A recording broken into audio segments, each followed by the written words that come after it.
Is there anything you would have done differently? We reported a true story. Our colleague Brian Williams is back in Kuwait City tonight after a close call in the skies over Iraq. Controversial Supreme Court nominee Brett Kavanaugh and questions about Kavanaugh's drinking in the past. Sean Hannity, come on up, Sean Hannity. Today, Andrew Cuomo is having a moment. Hi, I'm Chris Steyerwalt. And I'm Eliana Johnson. Woohoo! Welcome to Ink-Stained Wretches, where we break down what's going wrong and what's going right with the American news media.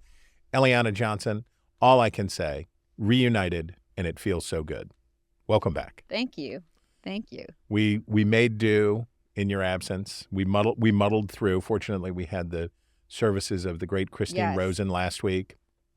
But it's so great to have you back, and your timing could not be better, could not be a more propitious timing to examine the state of the American news media. Back for debate week. Were you surprised by the debate? That's a good question. Ooh. I'm not sure. Oh. I think I really didn't know what to expect. I think with Trump, you never have any idea what to expect. And with Harris, she sort of overperformed my expectations. I think this is a good teaser for our front page. I think you've left us on a cliffhanger.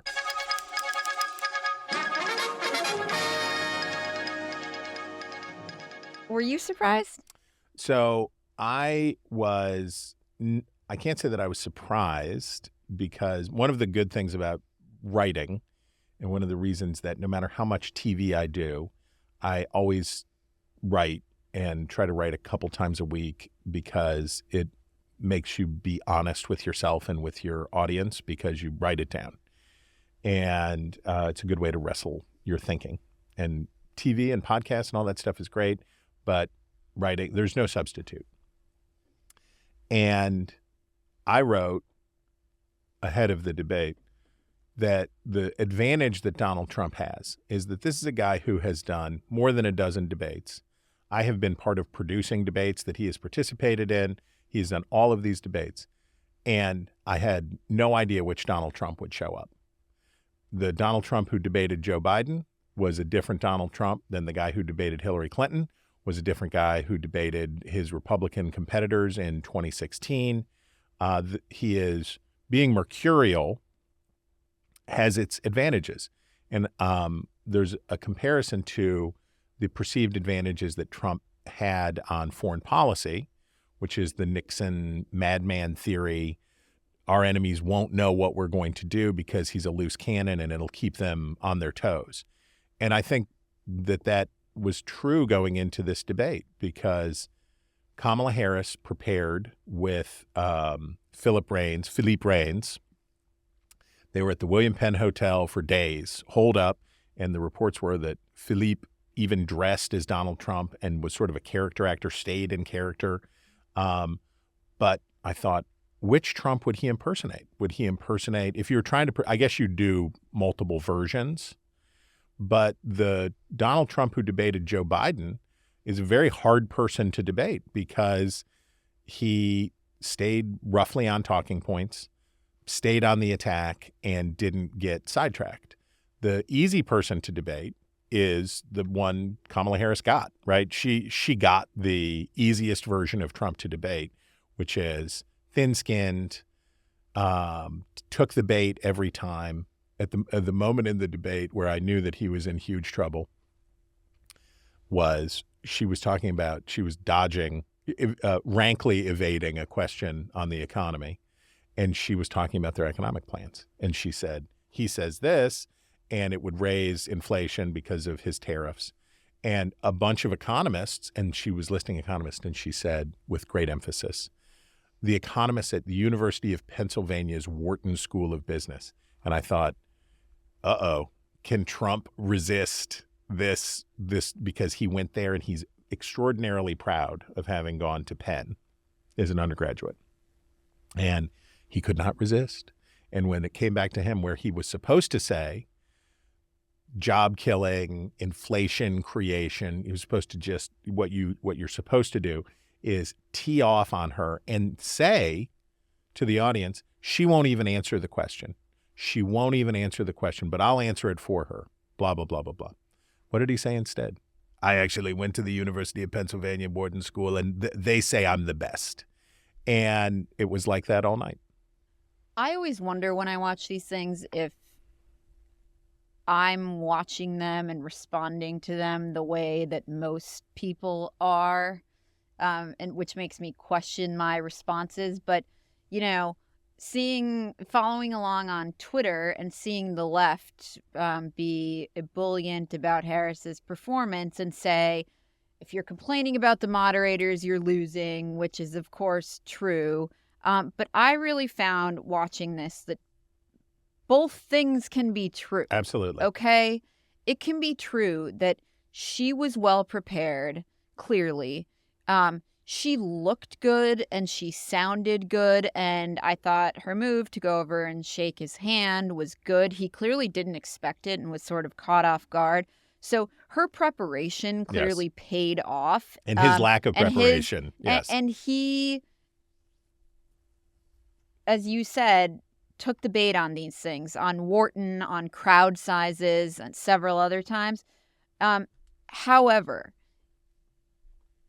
when she, in her first answer on the economy, her voice was shaky. She came in very, rough. very Yes. nervous. Yes. And I thought that the anchors, it was a scandal how incredibly biased the anchors were. And I saw a tweet from CNN's Abby Phillips saying, you know, if one candidate, if the lies are asymmetrical, the fact-checking will be asymmetrical. Okay, I take that point.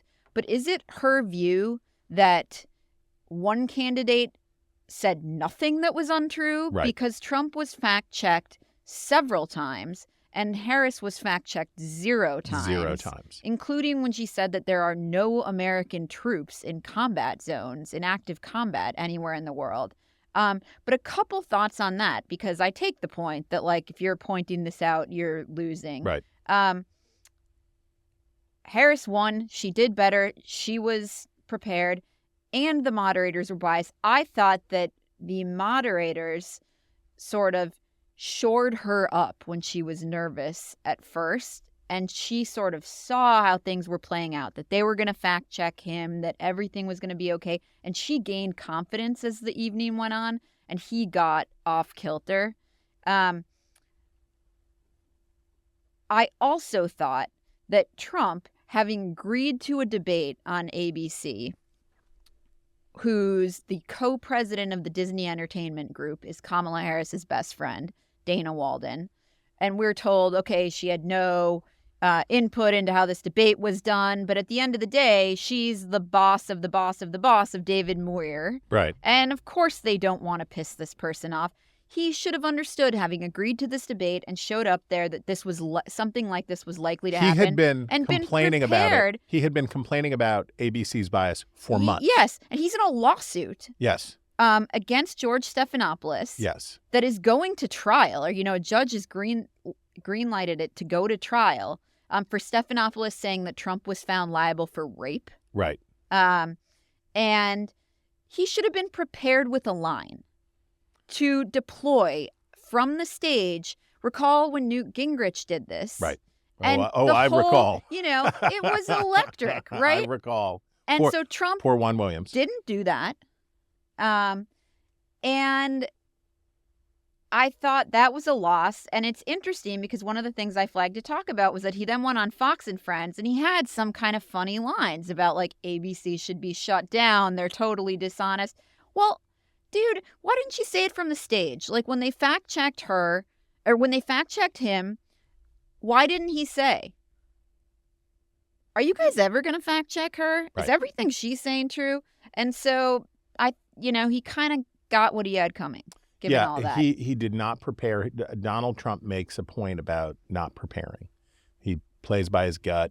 And his campaign was kind of bragging about the fact that while Harris was cramming and hold up and preparing, that Trump was flying around the country with Laura Loomer and Tulsi Gabbard and You can hear him, right? You can hear him riffing on these lines that he's going to, oh, and then I'll say this, and then I'll say that about Harris. And I have been obsessed with the H.R. McMaster book, and I've talked about it here as the most useful snapshot of the Trump administration that I have found so far. There have been a lot of books with interesting details, some of them actually true, about the Trump administration. But McMaster's sort of dispassionate look at what went right and what went wrong in the Trump administration. One of the things that he emphasizes is because Trump was not prepared for his meetings and didn't do the homework, he got manipulated by Xi, and he got manipulated by Putin, and he got manipulated by these other foreign leaders who knew how to appeal to either Trump's vanity or his penchant for outrage, and they could manipulate him. And if you think back to was it Helsinki that he and Putin had their summit? Is that right? So if you think back to that bizarro world press conference where Trump comes out and has been totally spun up and around by Putin and makes a fool of himself. I was thinking about that as I watched Harris walk him like a dog, right? Just as you say, a prepared debater, somebody who had emotional control and had been diligent in his preparations, would have done exactly what you said, would have said, you're asking me about my record. Are you ever going to ask her about her record? Because I'd like an answer to this. You would have come equipped with 4 or 5 questions. When she said that she wanted to defund ICE, when she said that she wanted, and you'd have 4 or 5 real bell ringers on her from her past. And there's this big list of stuff to choose from. And you would push back, but he did not. And he got emotional and missed the mark. As for your other point, which is another very good point. Who was watching and how did a normal person perceive this? It isn't how a normal person would perceive it.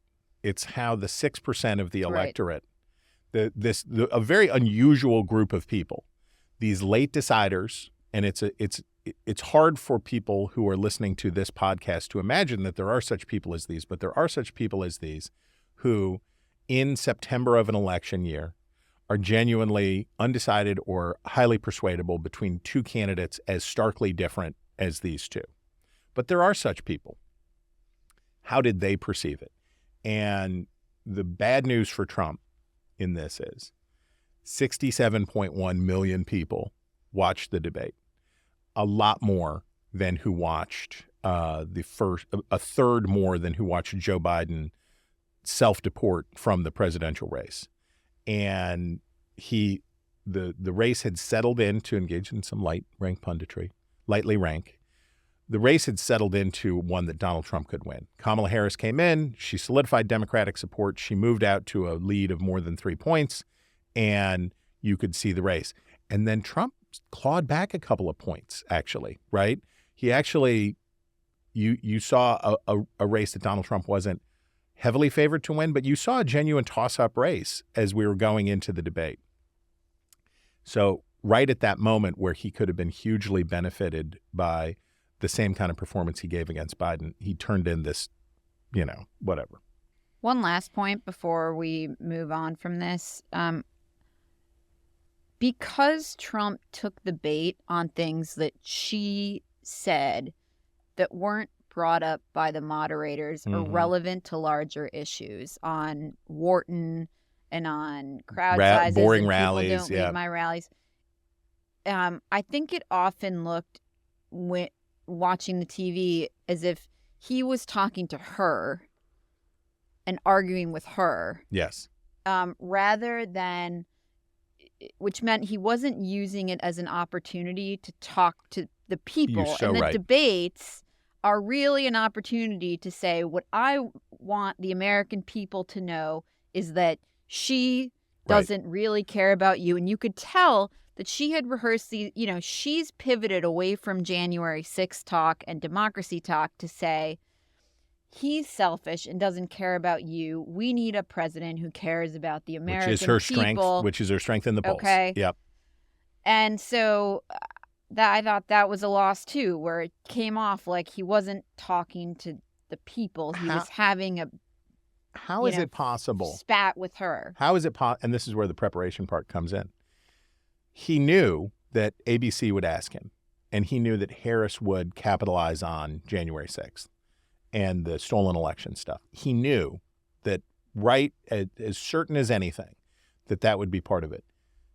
How is that his answer? Well, okay. How the hell are his people supposed to practice with him when No, I know. in the prep, he No, would I go know. insane. He's not actually, I mean, that's the problem with Trump. He's not actually capable of having a prep session where they think about what's really the best response to this. Well, and then he delivers it. And if your courtiers know that their status in the organization is dependent on his favor at any given point, who wants to be the one in the session that says, I'm murder boarding you on January 6th in the stolen election? I'm going to push back hard on you, and I'm going to test your assumptions. No one wants to be that person because that person gets fired or gets shut out of the process. There was an interesting media moment in all of this about eating dogs and geese and cats and and by the way, this was another missed opportunity for Trump, which we should talk about. So I don't know what it is with the Republicans this cycle, Kristi Noem, RFK, and now J.D. Vance. But dogs are taking it on the chin this cycle. I don't know what's going on. But so you have this story, and it goes both ways. So there's a phenomenon in the right-wing media world in which Trump makes an outrageous claim, or someone makes an outrageous claim that Trump picks up, and for me, the example is Obama tapped my phones. So we found out in the long run that what Trump was saying wasn't true, but that the federal government had engaged in a dubious surveillance of a figure in the Trump campaign, George Papadopoulos, that there was the dubious use of federal surveillance power through the FISA court to engage in this sort of surveillance and stuff. There was truth in it. And in that way, that was the Trump media ecosystem working to his advantage in this sense. He made a claim about Obama tapped my phones. Obama didn't tap his phones, but there was wrong surveillance that was done. And the Comey FBI, et cetera, et cetera. And his supporters in the media proved him right eventually, and it's in their own way. Not fully, but to a degree, proved him right. But then there's things like eating dogs, which is you have this story. I would not be surprised if these pro-Trump outlets devote the next several months or even a year to nailing down the case that there was such a person who ate a dog somewhere in Ohio, right? That it happened, and it's not exactly what we said it was going to be, but there's truth in it. And the people who don't want to acknowledge the dog-eating Haitians are blind, and they're lying to you. But along the way, what happens? What happens is, and I don't know what's wrong with J.D. Vance. I do not know what all is wrong with J.D. Vance, but for Donald Trump to get caught in this very online, very whatever, to your point, and go into the doghouse on this was like, it speaks to the dangers of siloed media and getting high on your own supply. I don't really think, well, sure, it speaks to that danger, but the bigger issue it speaks to is his inability to prepare a more general message and to pivot off something like that to say, I can't speak to that specific thing. I know there have been reports about it. I don't know whether they're true or not. But what I can tell you is that the migrants that have come over the border on her watch are overwhelming our cities.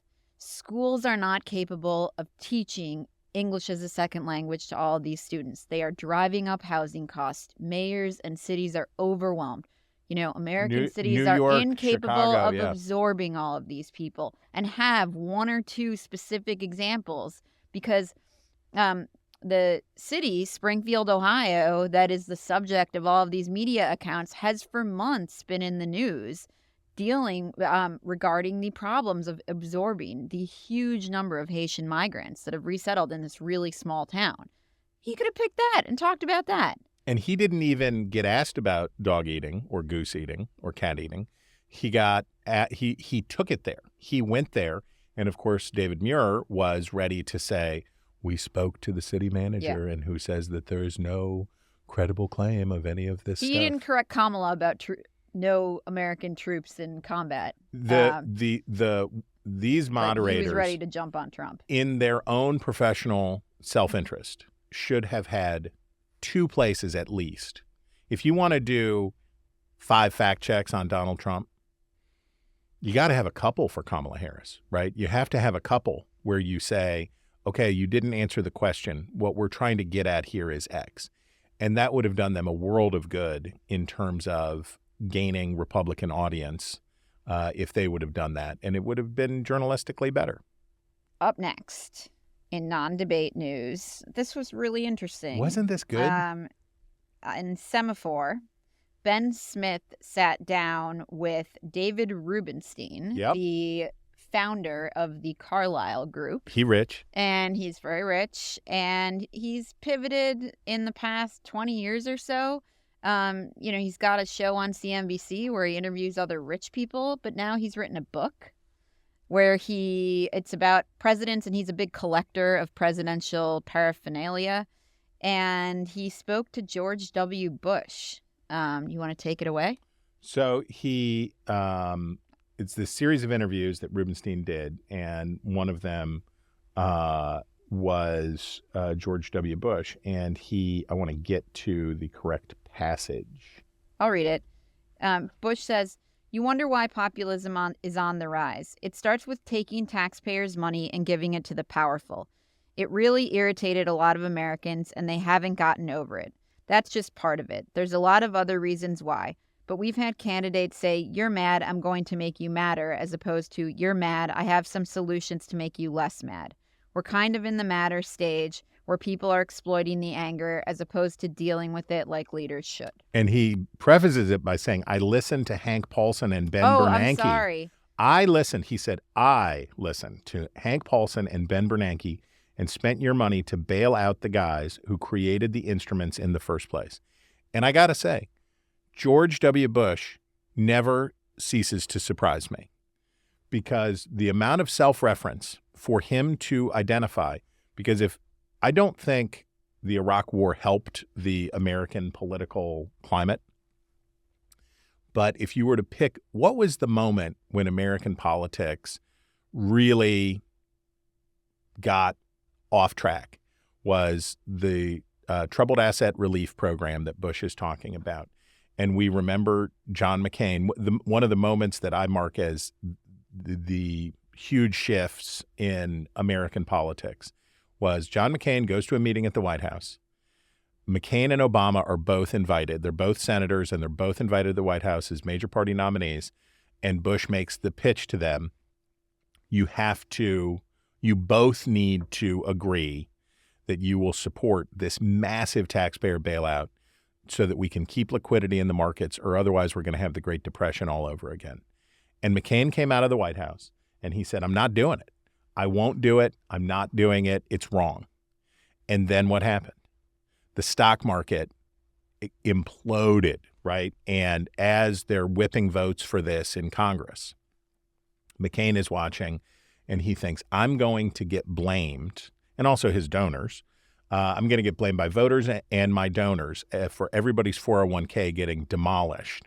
and I'll be responsible for this. So John McCain wants to do what he thinks is the patriotic thing and go along. And of course, it also collided with his own political self-interest. So he made this choice. And at the time, I knew that this was a massive departure, and it set up what happened with Obama and using TARP for General Motors and all kinds of other stuff. And for George W. Bush to not only see it and understand it, but to identify his part in it was something I did not expect. And I wholly applaud, right, that George W. Bush could be like other people in the Republican Party who are talking about what's wrong with Donald Trump without talking about, oh, yeah, this was my part in it. I don't think George Bush meant for... Yeah, have you ever heard Obama say anything like that about... Never. You know, I listened to these people, or my own instincts led me here, and I think that inflamed people in this particular way, and then we got Trump. And I have to say, you know, of course, Bush was portrayed as a bumbling idiot, and I always thought that got it completely wrong. I always thought he was insanely smart and a lot more thoughtful than anybody gave him credit for, which didn't mean he was right all the time. He made mistakes, but I just always thought he was an incredibly smart guy. And that went back to he was president when I was in college, and wow. I took a class with a professor, John Lewis Gaddis, the Cold War historian, who Bush, I guess the White House reached out to during the Bush presidency and asked, after 9/11, could you come meet with the president? And Gaddis came back and told us, people think this guy doesn't read books, but he was talking all about this book and that book and was like blown away and very, very impressed by him. And so that really stuck with me. However smart George W. Bush is, there are a lot of smart people who lack self-reference, and there are a lot of smart people who will not disclose against interest. But his intelligence is also social and emotional. Yes, and there's a word that applies here that is not used very much these days, and it is honor. This is an honorable thing to say, I erred, I see the error, and he correctly, so to your point, puts it together correctly, right? He sees the political, sociological consequences of a mistake that he made. He sees it, and he then owns his part in it. And I think there is a reason that George Bush's reputation continues to improve in the eyes of historians and of the electorate, and this is good evidence of it. You flagged an article by my former colleague, Tim Alberta, in The Atlantic that is their cover story and a sprawling profile of the Utah Senator Mike Lee, who is being eyed as a potential attorney general should Trump win the election. Let me read a little bit from it. If Trump does in fact win and does in fact choose Lee as his attorney general, it's a near certainty that Trump will lean on him, as he did Bill Barr and Jeff Sessions, to use the Justice Department for his political purposes.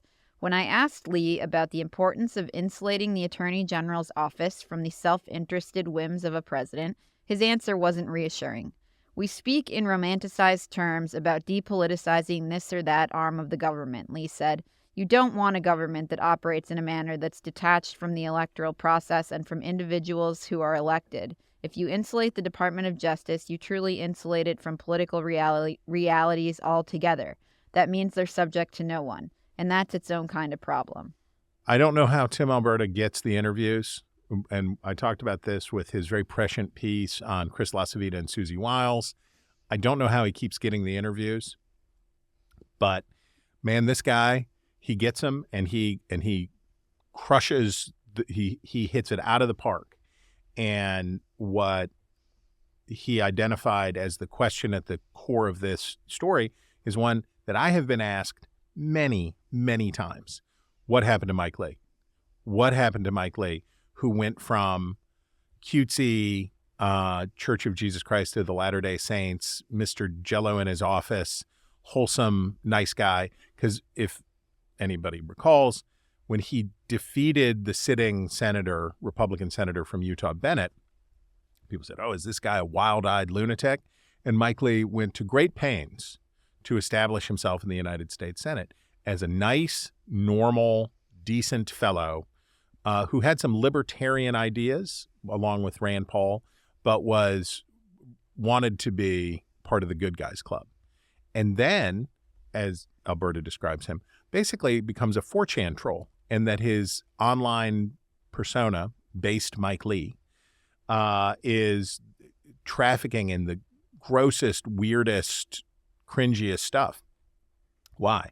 And Alberta has this to say, that here's his nut graph. Everyone I talked with wanted to know the same thing. What happened to Mike Lee? Of all the possible answers to that question, this one, that nothing has changed about the man, is the least satisfying. It may also be the most revealing. And what makes this a very good character sketch, how this passes the Sean McCreesh test for great profiles. He wrestles openly with these things. He doesn't come up with a pat answer and do it. He gets at the heart of this.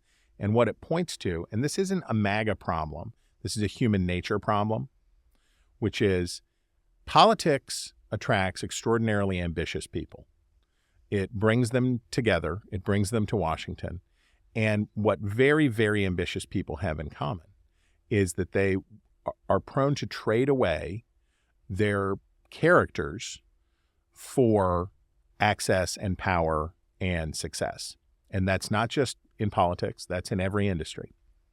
And the reason that it's not satisfying is we'd like to think that some toxin in the form of MAGA was introduced into American politics and it changed people.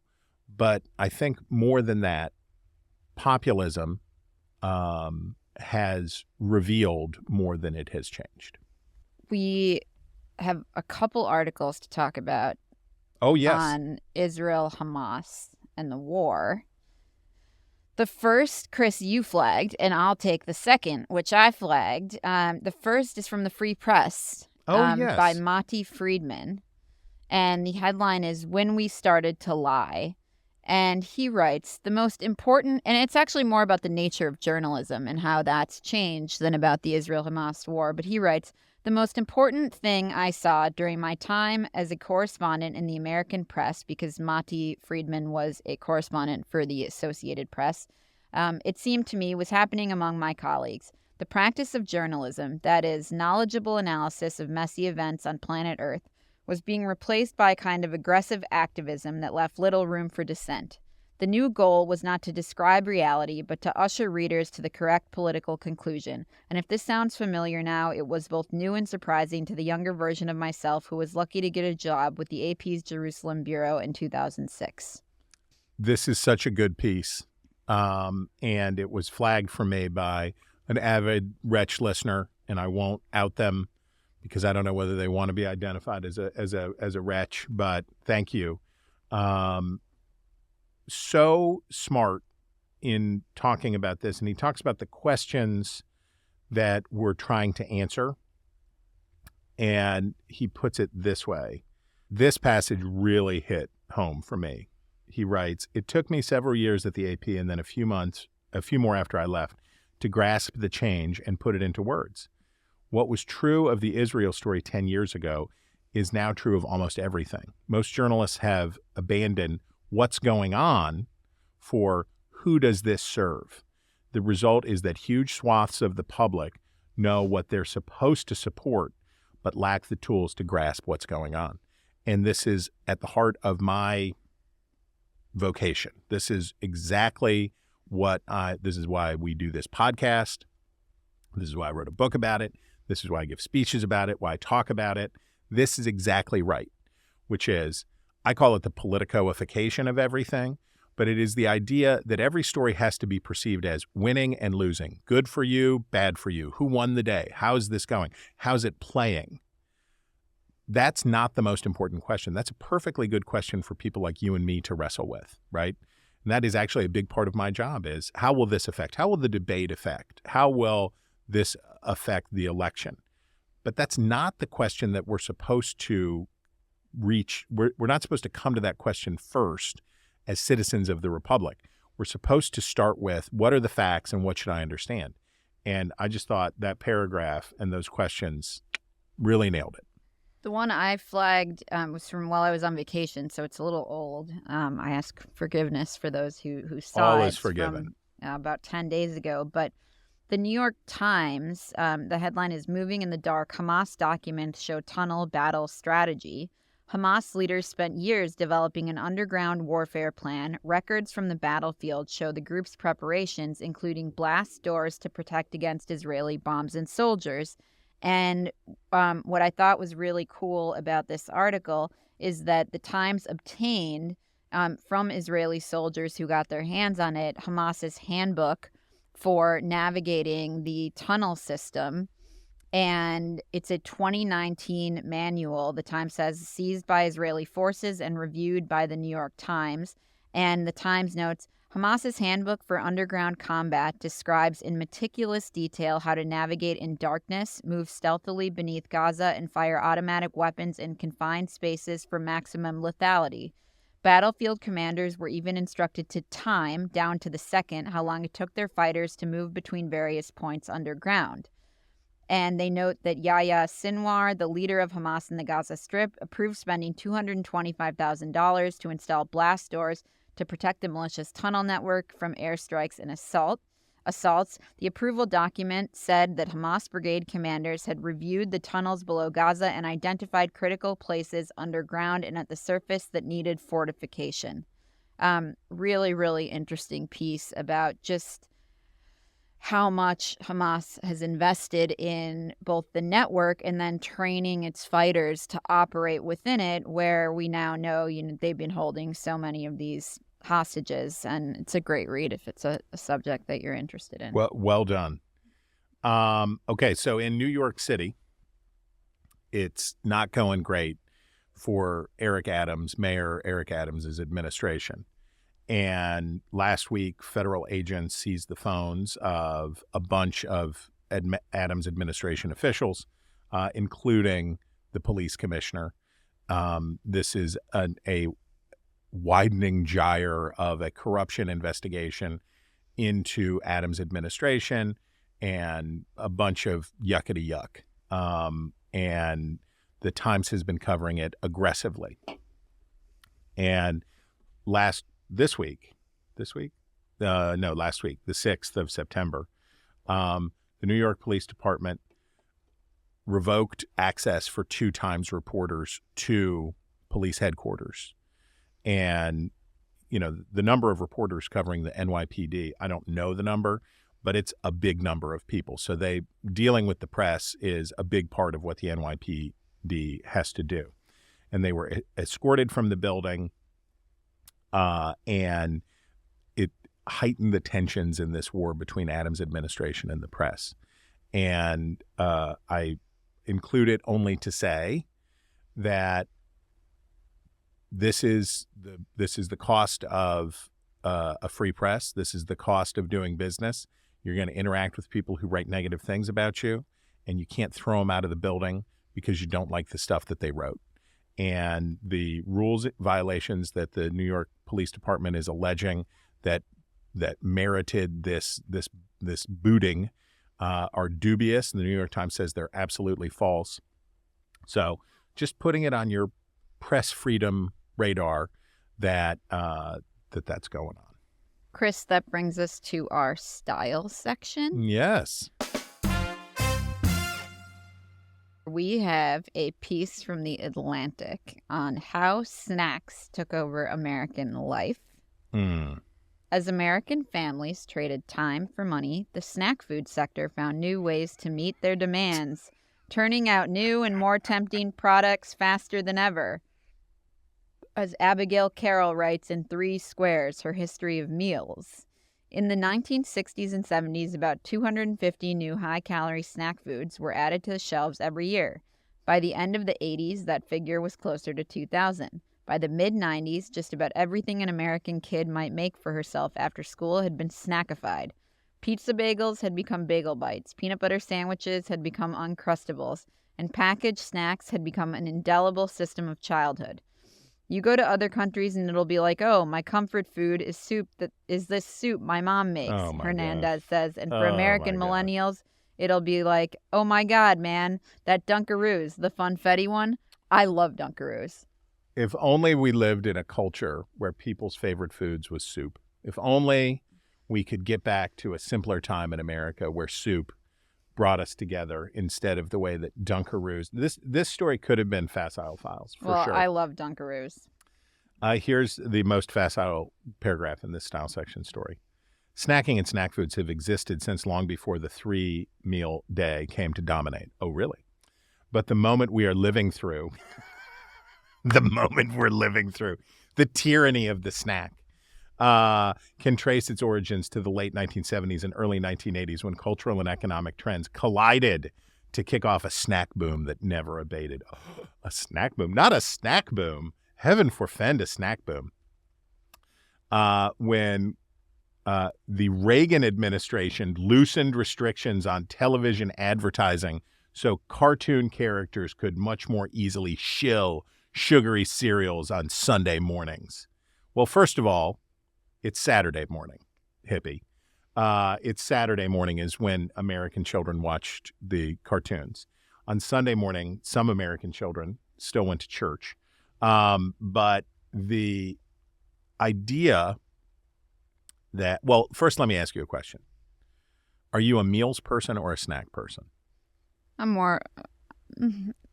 flexible, but if I had to say, I'd say meals. I'd choose. If you could design your day, would it include, if you could, optimal day, would you include snacks? No. You would be a 3 meals person, a 2 meals person.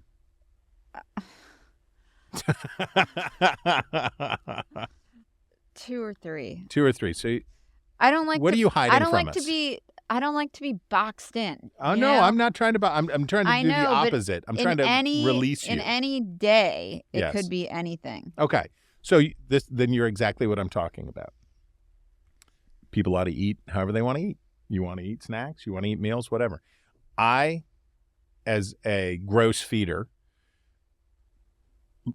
need to limit the amount of the day that I am eating. Right? I have to not eat carbohydrates, and I have to circumscribe by hours the number of hours in the day in which I can eat. If I were like you, if I were like my beloved Jessica, I could be a person who said, I had a bite of chocolate cake and it was delicious. And then I didn't do anything and then it was fine. What do? If I eat one bite of chocolate cake, you will find me. I will wake up behind Union Station with an empty lasagna pan in my lap. It begins a carbohydrate binge and it's no good for me. So I have to wait, and I don't eat breakfast, and then I eat 2 substantial meals. I have a big lunch and I have a big dinner, and that's what works for me. But I don't think that it was Ronald Reagan's fault. I don't think that it was the allowance of Captain Crunch. I don't think Captain Crunch is to blame. And I think this is another story where technology is good and bad. Changes in technology are good and bad. Do you know why soup is the favorite comfort food of people in whatever country this person is talking about? Because they can't get Uncrustables. If it was Uncrustables, they would want to eat Uncrustables because they're delicious. Do you know what's delicious? Cheez-Its. When was the last time you ate a Cheez-It? I really like these ones that recently, but they have ridges. Ooh, like a Ruffles Cheez-It? Yeah, and Ooh. and there's like some powder on them. There's See? some kind of flavor. They're really good. Yeah, and it's good. And people ought to eat what they like and do what they like. And it turns out no one is saving us from ourselves. The idea that Yeah, well, things were good, and people were eating soup as they should. And then Captain Crunch came along, and after that, food has gotten cheaper, more abundant, better tasting. This is true. We will either adapt to that as a species, or we will become so fat that we will just eventually, we'll be like pandas. We will be unable to reproduce as a species, and we will die out. But like, let people snack if they want to snack. Snacking can be perfectly healthy because some people want to eat 9 times. My youngest man-child, I call the super sampler. He doesn't want to eat a big dinner. He wants to lightly, in his perfect world, in his ideal world, I would keep sort of a buffet out at all times, 24 hours a day. And anytime he wanted to, he could swing by and have a bite. He could have a little graze. He could hit it and then go away. And that's great for him. It wouldn't be good for me. It's good for him. Everybody ought to do what they want to do and quit blaming Captain Crunch. Though it does cut the roof of your mouth, to be fair. That's part of the joy. I don't know. What's your preferred sugary breakfast cereal? What's your number one? Cinnamon Toast Crunch. I Oh. love Captain Crunch too, though. Cinnamon Toast Crunch is... Honey Nut Cheerios. That's barely a sugary cereal. I'm talking about Oh, I love Cinnamon bad Toast choices. Cinnamon Toast Crunch, it's been decades since I've partook, but I find that it gets soggy very quickly and lacks it's not delivering on the promise of crunch. Whereas... You don't have to eat it with milk. Oh, that's true. Whereas Cocoa Pebbles, the Pebbles community, No chocolate cereal. Cocoa and Fruity, both great. Both great. Colin, you're turning your nose up at Cocoa Pebbles. What's the correct answer? Fruit Loops. Fruity Pebble. I think I just like the heroin-like hit of sugary cereal in the Pebbles family of things. And I find Fruit Loops fine, but it's not all the way there. If you're going to go in, do the whole thing. All right. Here endeth my rant. And Chris, you flagged this New Yorker article to So wrap our style section. great. Way to go, New Yorker, with your piece by Paige Williams, Land of the Flea, that tracks the world's longest yard sale that runs for 690 miles from Addison, Michigan to Gadsden, Alabama, widely known as the 127 yard sale because most of it takes place on U.S. Route 127, which cuts through 6 states like a lightning bolt. Well written, interesting, and I kind of want to see it now and see what fashions are available. What styles can you pick up on the 127 yard sale? Would you ever buy? Have you ever gone to a yard sale? Not really. No. Would you? It's not really for me. It's not for you. No. I think that is a piece of. I barely like a sale, Chris. Okay. let fair. alone a yard sale. Let alone a yard sale. Yeah. Let alone putting it out on the sidewalk. I want to see this. I want to see it, and it's really well written, and it's lovely, and it is definitely a good on the New Yorker for taking a slice of American lifestyles that wouldn't normally get in the pages of the New Yorker, and not doing it in a sneering way or doing it in these good yeoman heartland hicks are the hillbillies in the mist approach. Takes a real approach, and it's really good. Way to go. Chris, that brings us to our obsessions of the week, where we break down the stories we can't get out of our heads. And mine is So good. totally offbeat, but I will say it was so compulsively readable, I had to flag it. It is a piece from the New York Times Magazine, published earlier this week, called The Prince We Never Knew, about what is described as a revealing new documentary that could redefine our understanding of the pop icon, but you will probably never get to see it. And it is a long, long piece about the documentarian Ezra Edelman's hours-long documentary about Prince, that Prince's estate, he did not leave a will, which sent everything into a tailspin, about the transfer of his estate into one set of hands from another, that then is preventing the airing of this documentary, which they went inside the estate and into a vault that Prince had. Yeah, I saw the thing about breaking into the vault. Fascinating. and then said, and we actually didn't find anything personal in this vault, and about how hard it was to get people to talk to them about Prince, how hidden various aspects of his personalities were. They ended up coaxing over the past decade a lot of people who knew him, bandmates of his wife, to talk to them. And if you can't see the documentary, which I now very much want to see, this is just a fascinating piece to read. I couldn't stop. It's really, really, really good. I hope they succeed in getting this documentary. And it's documentary both about out. the effort to make the documentary and about what's in it. Excellent. I love it. My obsession is about, it's not about Nate Silver per se. It's about our election year obsession with forecasting. So Nate Silver, now a hero on the right, because his forecast model favors Donald Trump, whereas other forecast model, like the one at his the company he started, 538, favors Kamala Harris, and most forecasts favor Kamala Harris. Now, here's a disclaimer. Forecasts look a lot to the untrained eye like polls, right? Especially when the probabilities of these forecasts exist in close approximation of what the polls are.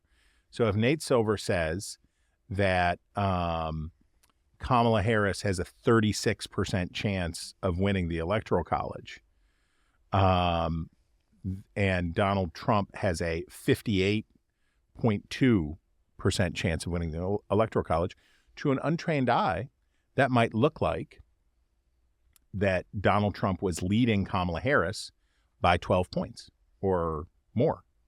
The forecast is a probability of events. What do I think will happen? So polling goes into somebody's forecast model, but so do historical trends in the states, fundraising, whatever they want to put into their basket of forecast. And I'm not going to say that I'm anti-forecast, but I would say that for normal people, it's not necessary and probably misleading. The national polling averages are sufficient to understand the state of the race. Give Republicans, take 2 points off the Democrats' average because of the way the Electoral College works. The Electoral College, those states are swing states. Those 7 states are swing states because they're a little bit more Republican than the nation as a whole. And so there's I call it the swing state shift. It's about 2 points. Hillary Clinton won the national popular vote by 2.02 points and lost in the Electoral College because she missed narrowly in those states, because those states are a little bit more Republican than the nation as a whole. So look at the Democrats' average, -2, and you get a pretty good look at where the battle for the Electoral College is. Forecasts, I don't know. Let me put it this way. Nate Silver became a villain on the left because he was, quote unquote, wrong in 2016, and that his forecast favored Hillary Clinton 80-20 or something, and then she lost. And Nate Silver's forecast in 2016 was not wrong. He said Donald Trump had about a 1 in 5, which is about what I said, had about a 1 in 5 chance of winning, and he won. Something happening 1 out of 5 times is not a shocker. It's a lower probability, but it's still there. So the left turned on him and was angry at Nate Silver, and he's been on this journey. And now Fox News and others on the right are lauding Nate Silver because he gives Trump the same kind of, not quite the same kind of advantage that he was giving Hillary Clinton in 2016, but giving her the substantial advantage.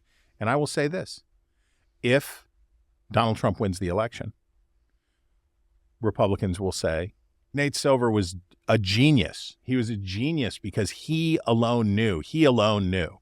If Donald Trump loses, they will say, Nate Silver, you betrayed us, you lied to us, you said Trump was going to win, and then he failed. Forecasting, I am an election forecaster.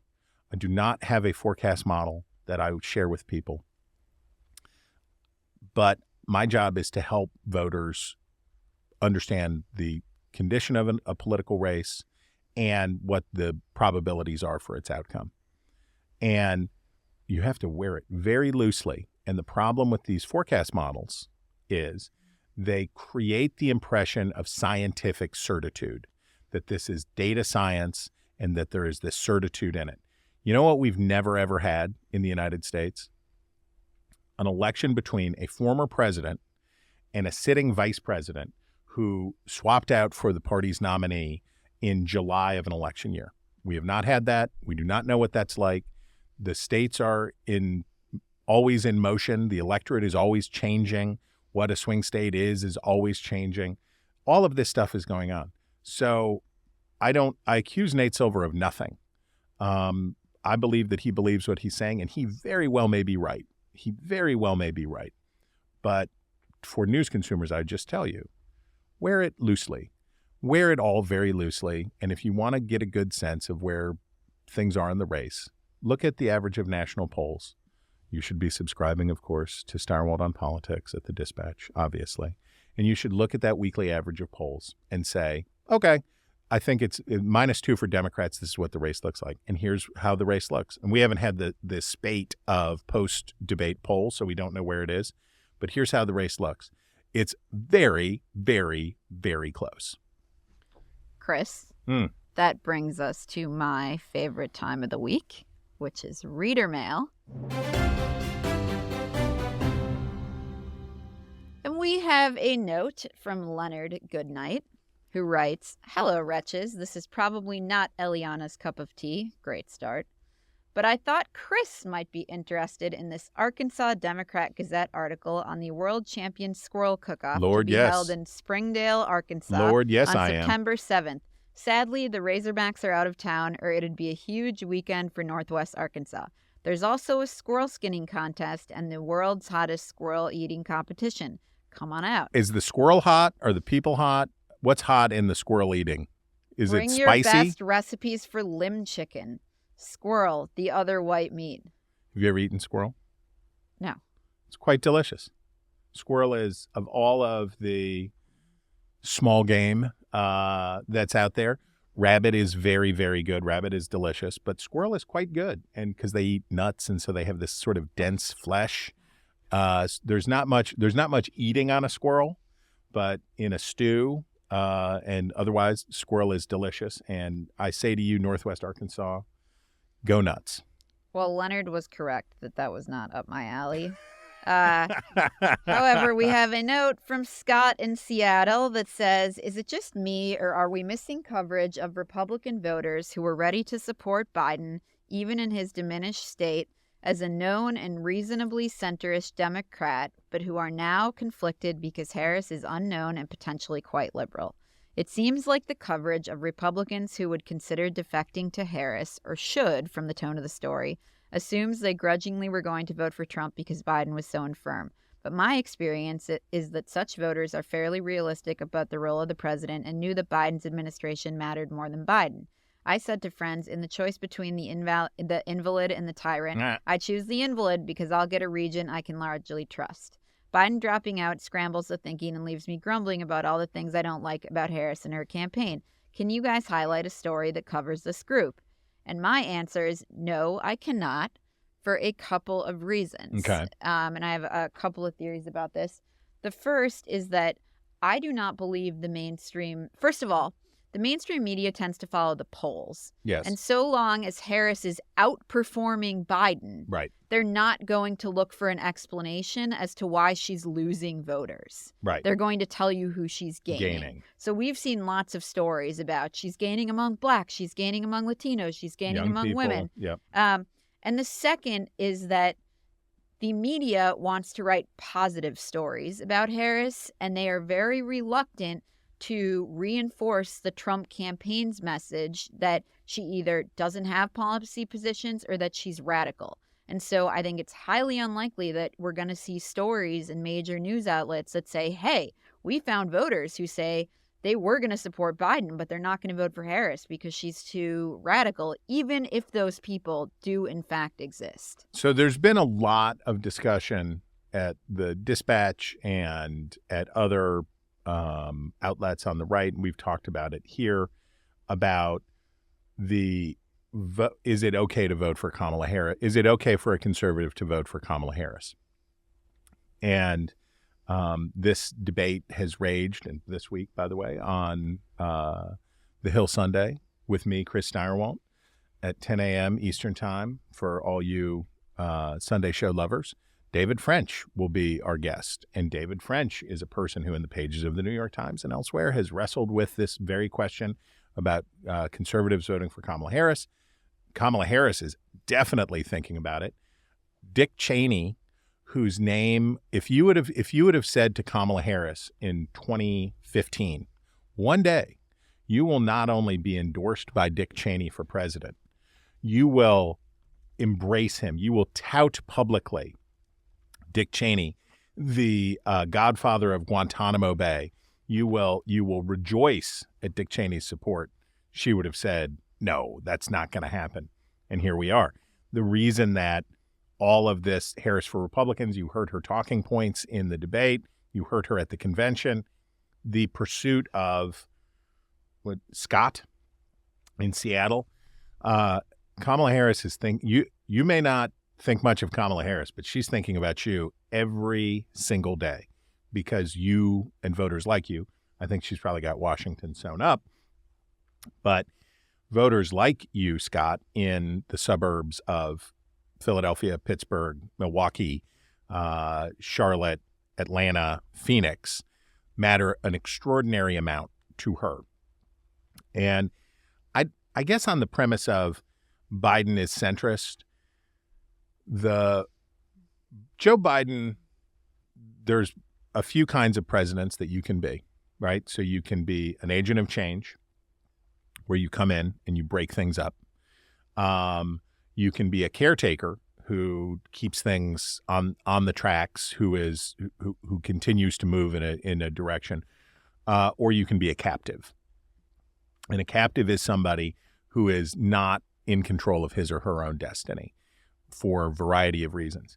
Joe Biden was a captive, and Joe Biden was much more progressive on a host of issues than he campaigned to be.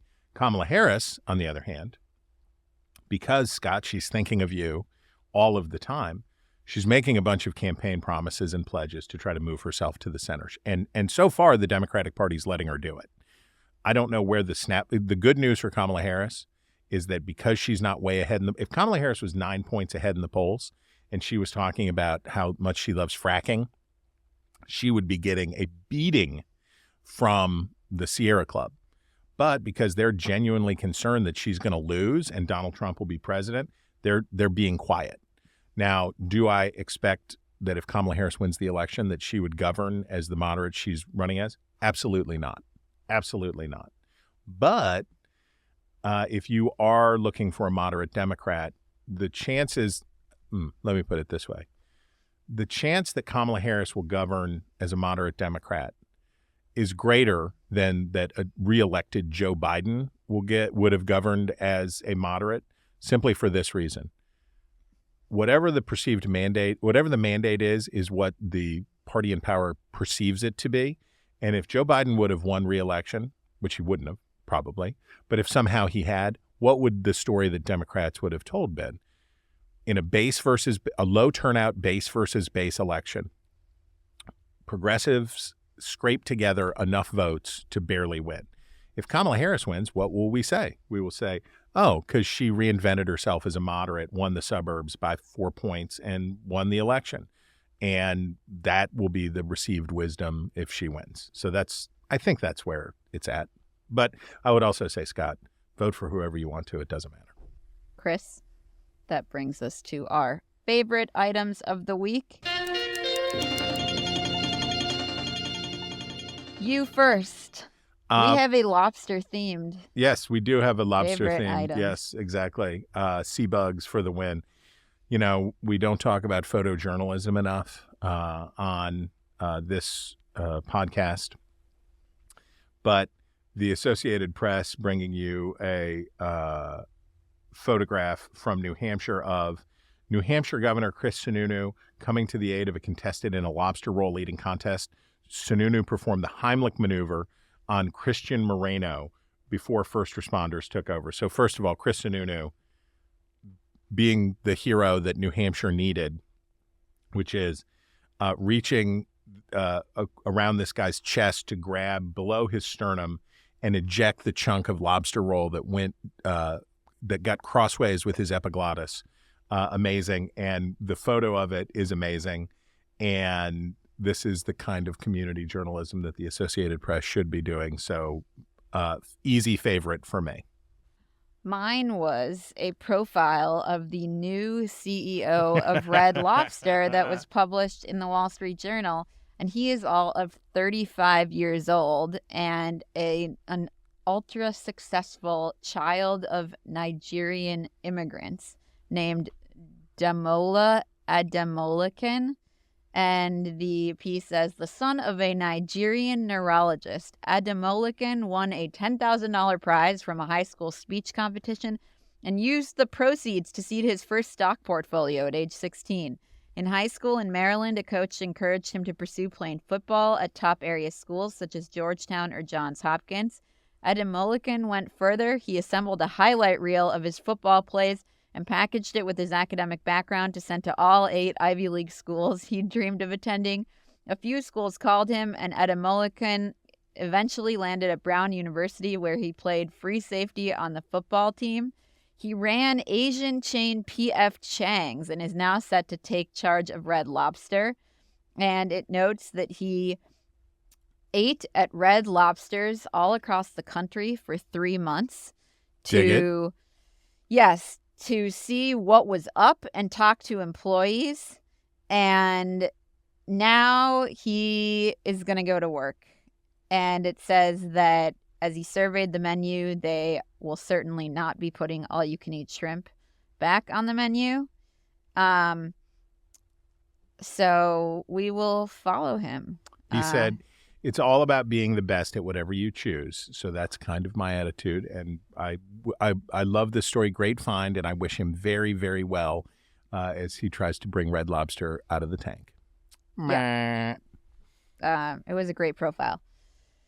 That is all the time we have for the news about the news. If you have a story you want us to talk about, email us at wretches@nebulouspodcasts.com and sign up for our newsletter at nebulouspodcasts.com.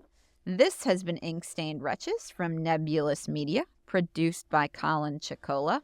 Find us on iTunes or wherever you get your podcasts. Just search for Wretches.